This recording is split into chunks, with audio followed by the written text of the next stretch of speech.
feed is expensive and it's unsustainable. We started getting basically 10 times more protein from the same input. It's about scaling local solutions, basically staying as focused as possible on the core problem. I think Asia's problem is there aren't enough startups going into it. Great, let's start. Thank you so much for your time, Felix. Thanks for yours. I think people will be very excited to learn about your story. A brief intro to the listener. Felix is founder of and managing director of Circle Biotechnology, a pioneering company turning Asia's agricultural waste into high-quality, cost-effective protein for aquaculture and livestock feed. He's been in the out protein space since 2018 and previously co-founded ventures like Saxo, Cyan Protein, and Shaba. Scientist at heart and entrepreneur by passion, Felix is leading the charge in building Asia's circular protein economy. Now, let's get started. So, Felix, you have been inventing since university time. What drew you to the food system and why protein? Yeah, that's a really interesting question. I was initially in biotech, so I had a small startup at university. We found a new way to use a specific antioxidant, but we had a deal with a company actually in Thailand to sell this as a consumer antioxidant product. Something happened on the border that I wasn't party to. We basically sent a shipment to Thailand. It got seized at the border. Someone probably hadn't done the right paperwork. And so we had all of our investment into that seized. And that happened, I think, the same week that the EU started promoting the use of insects in aquafeed. Yep. And I had no idea about aquatic protein at all, really. And so I read more into it. And the more I read, the more kind of my jaw dropped. Because it's just shocking. I mean, so every year, a bit of the ocean the size of the Amazon rainforest is completely destroyed to catch fish that's then turned into protein to feed other fish. And you hear that and you think, why is that necessary? And it's necessary because the quality of protein that you need to feed other fish, especially good fish like salmon, high value species, you can't really get it from many sources. So you can't get it from vegetables like soy, and there aren't many animal byproducts that you can feed those fish. So the EU saw a solution in insects, and there was a lot of money that flew into the insect sector. Yeah. And I had contacts in Thailand, so I thought, how about try to trade insects from Thailand to Europe? But no one in Thailand was farming this specific insect, the black soldier fly. So we set up Thailand's first farm of that kind in 2019. Yeah. And that's sort of how I got into the food system in Asia. Yeah, I see. So what was the aha moment that led to founding Food Circle? So when I first moved to Thailand, we were doing the same thing that basically every other insect company in the world was doing, which was you take food waste, agricultural waste, and you feed it to these flies, black soldier flies. Yeah. And then you extract protein from those. Yep. Now, it became clear quite quickly that I don't really think that model will work in Thailand because Thai people don't like wasting things too much. So the cost of your food waste is actually quite high. And then also Thailand has very, very low cost protein, probably the lowest fish protein in the world, lowest cost fish protein in the world. Because a bunch of slaves are taken from Myanmar, put on boats in the Gulf of Thailand, and it's free labor, effectively. So you have these high cost of input, low price of output. The model just doesn't really work. A lot of insect companies were trying to pivot into pet feed, and the argument is they have higher margins, you can sell them to the pet sector and build up your business there. That wasn't something we were very keen on because the food you feed your dog is pretty sustainable mostly. I mean, even if it says beef on the label, that's not the same beef that we eat. That's beef that humans don't eat. So it's effectively waste anyway. We really wanted this as I came to Thailand to create impact. So I split from my co-founder at that time, and then COVID hit. So I had 9 months alone in a condo, not knowing anyone here. Oh my God. Not speaking the language. It was just how me. did you survive? Yeah. So I was doing some part-time writing on the side. So I did that for about 3 hours a day. And then the rest of the time, it was just, can we find a better solution for the protein problem? Yeah. And after 9 months, basically, I put together a few technologies in one. So technology using fungi, technology using bacteria, and then insects into one product. Wow. Built an ecosystem, and effectively, on paper, it worked really well. But then when we tried it out, it worked even better than we thought it would. So we started getting basically 10 times more protein from the same input than I was getting just 2 years before. That is so interesting. So thanks to COVID, we got a new invention. Exactly. How does Circle turn agri-waste into scalable, market-ready protein? Yeah, so we take the food waste and then we apply an ecosystem. So it's about 10 different species, fungi, bacteria, and insects that all work together in the same system. Yep. And through a couple fermentation processes, a couple insect grow out processes, we end up with a product that's basically a very, very high quality protein. So around 70% protein, which is much higher than normally black soldier flies. You're getting kind of 45. If you process it further, you get around 60% protein. Yep. So it was really high quality. Then the hard part is scaling it. So we built a modular system and it didn't require much capex at all. So we didn't need to raise that much money. And right now we're producing and selling about 40 tons of product a month that we're selling to farmers. Oh, wow. Yeah. And that's grown 5x this year so far. And then what has been the key to getting farmers, feed producers genuinely excited about your product? Yeah, so that's an important distinction. Farmers and feed producers, which one do you go to? So I went on a mission last year where I spoke to a bunch of founders in this space that were a bit further along than me. Yeah. And I heard about their journeys, and every single one of them had the same macro experience, which was they have a great product. They go to the companies that make the feed pellets, and those companies say, listen, we like your product. The price is too high. Come back to us when you have 200 tons a month, and then we can talk. They say, well, can you give us $20 million, or can you help us get $20 million to build that facility? And the feed mills just say, no, sorry. So we wanted to avoid that. So we still have great relationships with some fantastic feed companies. But I think at this stage, until we get to that 200 ton per month of protein mark, it makes much more sense for us to put everything into pellets so we can go straight to farmers. And that has some key advantages, because going to farmers, selling to farmers, it allows us to get data from the farmers and iterate our product. So we can create an improved version of our product when we get data from farmers in under a week. Yep. So we can basically do that if we're improving our product 50 times a year. We can create way more value than if we were just negotiating with a feed mill for the same amount of time. In terms of accessing the farmers, we found it relatively easy when you're making a pellet that actually costs less. So we're saving farmers about 12% of their feed costs. Yep. And the quality's higher. So on pretty much every single metric, FCR, growth, health of the fish, and the shrimp, we're excelling. And that means that our existing customers basically want 10 times more than we can possibly produce. So we're trying to figure out how we scale up that growth right now. I see. So are you fundraising or looking for investors? Yeah, so we're closing just a bridge round currently, but we'll be fundraising a larger round later this year. Yeah.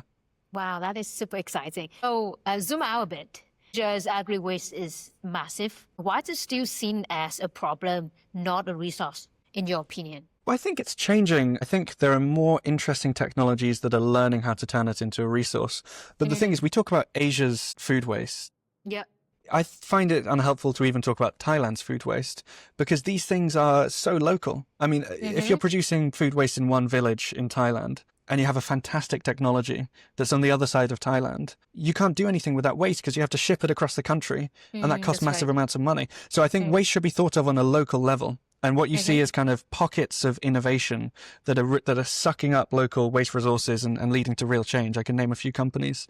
But in terms of global or even cross-Asia regional impact, it's about scaling local solutions. And I think, to be honest, I mean, Asia is fantastic at doing that. 90% of all the fish farmed in the world comes from Asia. And a lot of that comes from smallholder farmers that have their own ponds. Asia has this system already. Yeah.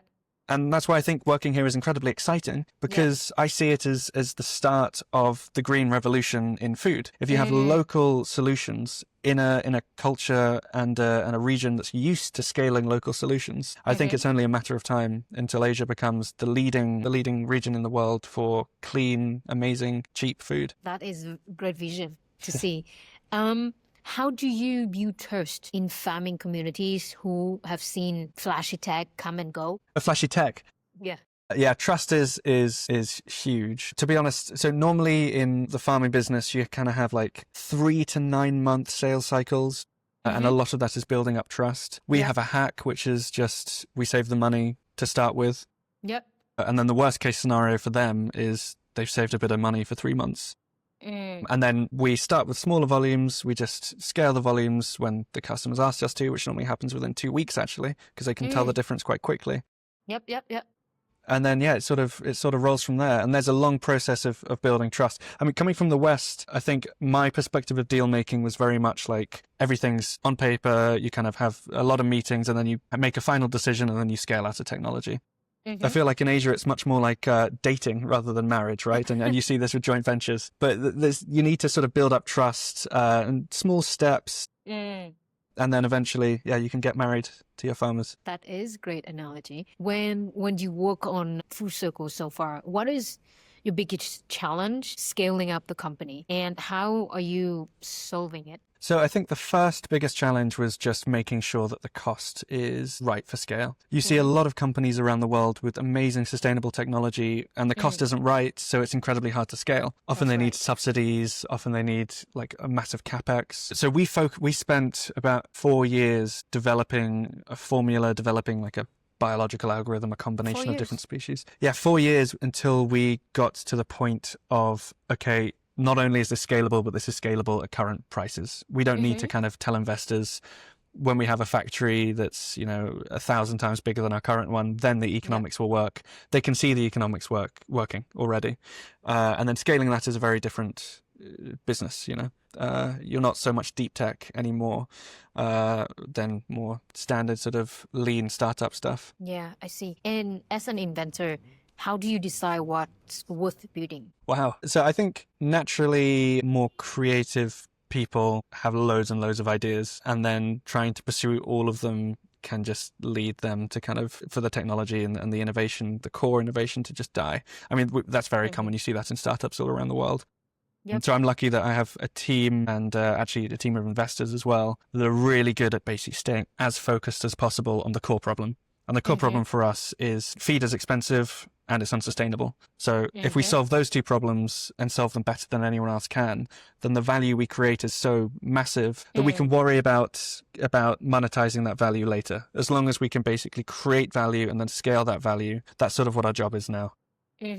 There are really fun sort of side projects that we still do all the time, but those side projects they're kind of about how to increase the value on the core product rather than branching out a bit and going a bit wider. Yeah, I see. Creating value. One thing that you wish you knew when you started Full Circle, what is that? I think it's that the food system that we have, and you can apply this to most industries, I think, has evolved over literally, thousands of years. Like the reason we use grain is because that was easy to tax. So you're coming into this really old, archaic system, but you don't really have to play by the same rules. Just because it's worked a certain way over a 1,000-year period of evolution doesn't mean that you can't just kind of try something completely new. So it surprises me that almost no one else was going directly to farmers. They were just looking at the feed companies.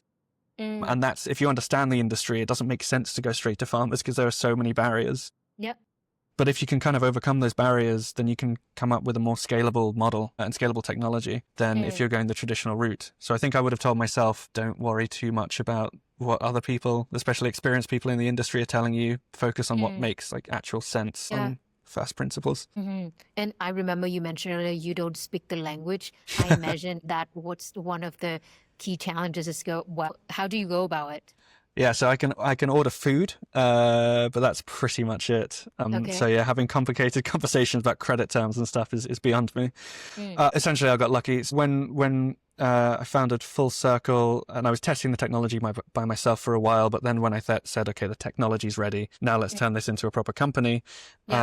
I didn't really have any proper operational experience. So just through kind of networking, used LinkedIn a lot, managed to build up enough people to find this amazing sustainable engineer. He became my co-founder. He's called Tae. He's Thai, and he's from a region called Korat, where it's one of the biggest cassava producing regions in the world. Wow, so he grew up. Yeah, but cassava's, there's a lot of waste. So he grew up in this amazing agri-industrial region surrounded by waste. I mean, you drive past literally mountains of cassava pulp and things like that. Oh, wow. So he decided he wanted to do something about it, studied sustainable engineering, went to Scotland to finish his studies, doing a master's, and then came back and basically threw himself into it. He helped to build 5 massive waste management facilities for cassava in 5 years. Oh, And I'm wow. incredibly lucky that I found him because he knows that side of the business incredibly. And yeah, he handles a lot of the Thai conversations. But we have a bigger team now where I think I'm the only non-Thai person in the office. So yeah, it's a lot easier now. Yeah, you're lucky. What excites you most where climate tech is heading next? I think it excites me most being in the region that I think is going to dominate climate tech without much money going into it. It's kind of weird. You think of climate tech, you think of Europe, maybe until the recent election, you thought of America. No one really talks about Asia, but yet China is number 1 probably for climate tech in the world. Solar panels, I mean, BYD is killing Tesla at the moment in most territories. And that happened relatively quietly. And I think we're going to see the same thing in the food system. I think we're going to see a bunch of innovative technologies that scale across the region because they're in a market without subsidies, without many subsidies, and with incredible price sensitivity. And I think if you take 1,000 startups and you put them into a market with price sensitivity and not much funding, and you put them into a market with loads of funding, with customers that can pay more, you will get better startups created in the more restricted, harder world. And I think Asia's problem is there aren't enough startups going into it, but that's changing. Yeah. Oh, wow. I never thought about it that way. So I think it's very interesting. What is the impact that you want to create in the world? Wow. It would be amazing if we could just provide a global alternative to fish meal. I don't know how many fish. I think it's like 1.5 trillion fish a year are taken from the ocean. The ocean is giving 90% of everything it could ever give. Like we're at 90% capacity in the ocean. Yeah. And so if we can find a way to keep aquaculture growing at the rate it is, it's the fastest growing food sector, while also making sure it's not destructive. That's right. That'd be more impact for kind of 100 lifetimes, I think. Last question for you would be, if you have one piece of advice that you want to give to the entrepreneurs who just started out, what would that be? I think it's probably quite cliche, but failure isn't really what you think it is, I think. And by that, I mean, you can take way more risk than you probably expect and still not fail. When you're in a corner, you will probably find avenues where you can escape. And because of that, it's worth taking way more risk, working outside the systems that you're looking at, trying to do more creative things than the companies that you look at and they're a bit more mature than you, trying to go down different paths. I think, okay, maybe you'll fail in your first few iterations, but the process works by iterating, by trying new things. And when you do that, I think the world becomes a better place because you have more companies that are just trying new things, and some of those things will work incredibly well. I think what you want to avoid is just copying other models, especially in the climate tech world, because we don't have many models that have been scaled properly. I mean, even something like carbon capture, I mean, billions have gone into it. The model hasn't really been proven even at scale. It's the same thing for a lot of novel protein companies. So it's easy to look ahead and look at the big companies in your space because you can visualize that. Yeah. But I think the chances of your company not working if you're just copying other companies is a lot higher, really. Which is difficult because that's often VCs like funding copycats because it's easy for them to understand and it's easy for them to explain to their LPs. That is right. Yeah, I would not comment on that. I was in VC space for a bit, but I think I leave it for others who are listening to make the comment. No, but I mean, so if you're in your VC and you have a deal and you have to justify your decisions to your boss and you say, listen, this company is copying a model that works in this country and it's got this much IRR or whatever, I think there's going to be a bias versus a completely unproven model. And that's no fault of the VC system. I think that's just kind of how the world works. But I think it destroys value. I agree. Thank you so much for your time, Felix. Where can people find you? You can find me on LinkedIn. I don't really have any other social media. And your website? Yeah, Full Circle. You can go to fullcirclebio.tech to find out more. Or just search for Full Circle on Google or your AI of choice.